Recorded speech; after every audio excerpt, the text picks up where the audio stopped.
दोस्तों, भोले भंडारी। आज दिनांक 25 मई 2021 है। हमारी आज की देववाणी, जनवाणी, भविष्य मंगलवाणी सुनिए। What do Newton's law of motion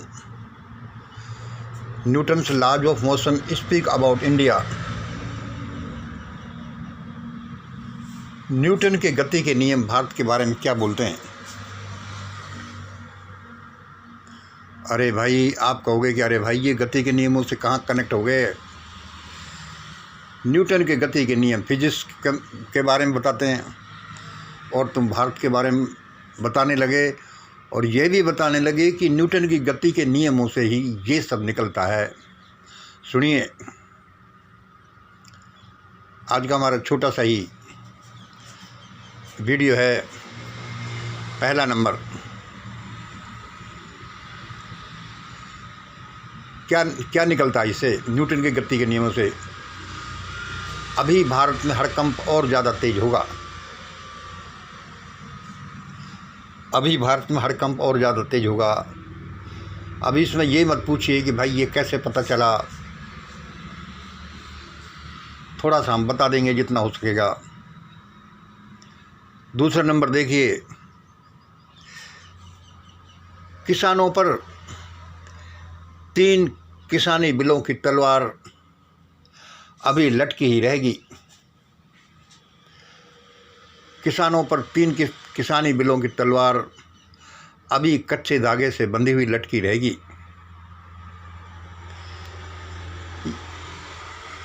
यह टकराव किसान और सरकार का अब हिंसक होगा। तीसरा नंबर, अब समाज के उच्च वर्ग का जीना मुश्किल होता जाएगा। अब समाज के उच्च वर्ग का जीना मुश्किल होता जाएगा। भाई, ये हम नहीं कह रहे, देववाणी तो है ही ये, लेकिन ये इससे भी निकलती है कि Newton's laws of motion.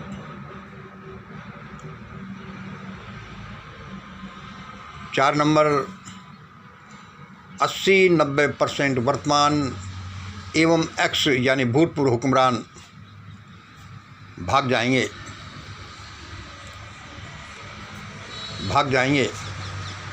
5 number क्या निकलता है? अब लोगों की एक्स्ट्रा धन संपत्ति को सरकार जब्त कर लेगी। ऐसी सरकार आ रही है जो सबसे पहले जो एक्स्ट्रा धन संपत्ति है, प्रॉपर्टीज है, उसको सरकार जब्त कर लेगी। जैसे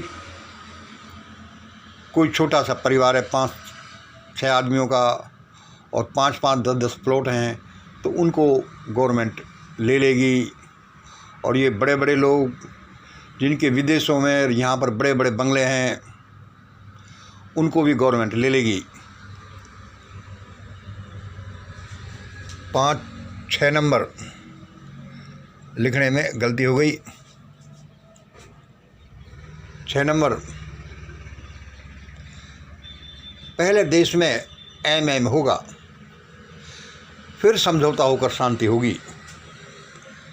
पहले देश में एमएम होगा। भाई, एमएम क्या होगा ये बता नहीं रहा मैं, यह आपको समझना है। कई चीज़ें हम नेगेटिव टर्मिनोलॉजी में जो आती हैं, हमें बहुत बार उनसे बचना चाहिए। 7 नंबर,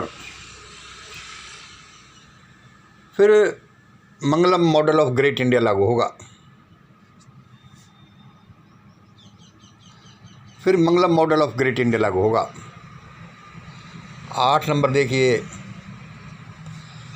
लगभग 65-70% lower group SC/ST and lower OBC अभी प्रगति का इंतजार ही करो। 1-2 साल अभी प्रगति का इंतजार ही करो। जब तक करो जब तक कि यह तूफान निकल नहीं जाता। ये आ रहा है, आया है तो निकलेगा भी।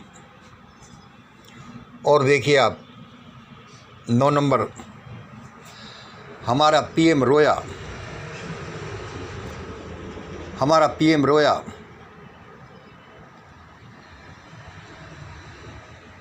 देखो न्यूटन लॉ ऑफ मोशन से तो ये निकलते ही हैं। हमारे पीएम वह रोया जो प्रजा की भलाई के लिए तो करता तो उल्टा है, लेकिन भाई रोया। इनसे क्या पता चलता है कि अभी कुछ दिन और सभी रो, कि सभी लोग अभी और रो, 2 4 6 महीने, साल 2 साल रोते ही रहो, क्योंकि जब तक उस झगड़े की जड़ को लोग निकाल नहीं देते तब तक तो ऐसा होगा ही। भाई एक बात बताओ, इनको मंगल तुम इनको ये बोलते रहते हैं इस चीज़ तो, लेकिन आज आपने ये न्यूटन्स लॉज ऑफ मोशन से कैसे कनेक्ट कर दिया? न्यूटन्स लॉ ऑफ मोशन कैसे इसको बताते हैं? तो सुनो, तो भाई सुनो, न्यूटन्स लॉज ऑफ मोशन से ये कैसे निकलते हैं। असल में न्यूटन्स लॉ ऑफ मोशन को आप अध्ययन करें, सोचें, तो आप पाएंगे कि वे कुछ नहीं, वे कर्म फल के सिद्धांत हैं। वे कर्म फल के सिद्धांत हैं, क्योंकि कर्म फल से तो ये सारे निकलते ही हैं कि भाई जैसा कर्म करोगे ऐसा फल मिलेगा। कई बार हमें सीधे सीधे ये पता नहीं चलता कि कर्म फल का सिद्धांत इनमें कैसे लागू हो जाएगा, हमारे जीवन में कैसे लागू होगा। तो कर्म फल के सिद्धांत को हायर पावर, इन्फिनिट पावर ईश्वर लागू करता है। जैसे ए ने बी को 1000 रुपये दिए, तो भाई कर्म फल के सिद्धांत के अनुसार, ये न्यूटन्स लॉज ऑफ मोशंस के अनुसार, ए ने बी को 1000 रुपये दिए तो बी भी इसको 1000 रुपये देने को बाध्य होगा। देखिए, तो कई बार क्या होता है कि हमें ये पता नहीं चलता कि ए ने बी को तो दिए लेकिन बी ने लौटाए नहीं, और भाई ये तो सिद्धांत हो गए, गलत हुआ। तो इसको जो है साइलेंट पार्टनर ईश्वर है जो गवर्न करता है। यह भी हो सकता है बी सी को दे, सी से डी के पास जाए और ये चेन ऐसे चले, फिर वह उसके पास जाए। इसमें हमें ये पता नहीं चलता कि भाई ए ने बी को तो दिया था हमारे सामने, लेकिन बी ने ए को नहीं दिया, लेकिन वह ईश्वर प्रकृति के द्वारा ये संभव करता है कि भाई बी का पैसा ए के पास पहुँचे।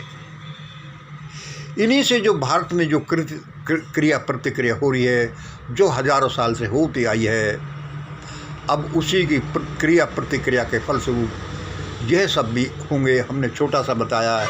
और इसमें क्या एक सिद्धांत इसमें और ऐड करें कि जैसे हमारा ये षड्यंत्र का सिद्धांत जो सभी जगह लागू होता है, यह क्या है कि ए बी सी एक त्रिकोण है जिसमें 3 बिंदु हैं, एक प्लस है एक माइनस है, ये 0, एक दिन है तो एक रात है, एक ज्वार है तो एक भाटा है, एक दुख है तो एक सुख है। इसी तरह से आप इसको यहाँ तक एनलार्ज कर सकते हैं कि हम ईश्वर के हाथों की कठपुतली हैं। मान लो आप कहते हैं कि भाई प्लस पॉइंट पर हम तो यहाँ रखेंगे, हम ईश्वर के हाथों की कठपुतली हैं, तो बी पर आएगा, बी निकलेगा, ईश्वर भी हमारे हाथों की कठपुतली है। क्यों भाई? देखो, लॉज ऑफ मोशंस को देखो और ये षड्यंत्र के सिद्धांत को देखो, 0 प्लस माइनस का देखो, दिन रात का देखो, ज्वार भाटा का देखो, सुख दुख का देखो। तो यह क्यों नहीं निकल सकता, क्यों नहीं निकलता कि ईश्वर, हम ईश्वर के हाथों की कठपुतली है? तो यह भी निकलता है कि ईश्वर भी हमारे हाथों की कठपुतली है। चाहे ये समझ में आए नहीं आए, मुश्किल से समझ में आए। इसी तरह से और किसी सिद्धांतों को मिला करके हम ये भविष्यवाणियाँ करते रहते हैं। परमात्मा हमें बताता भी रहता है। आज इतना ही। जय हिंद, जय भारत।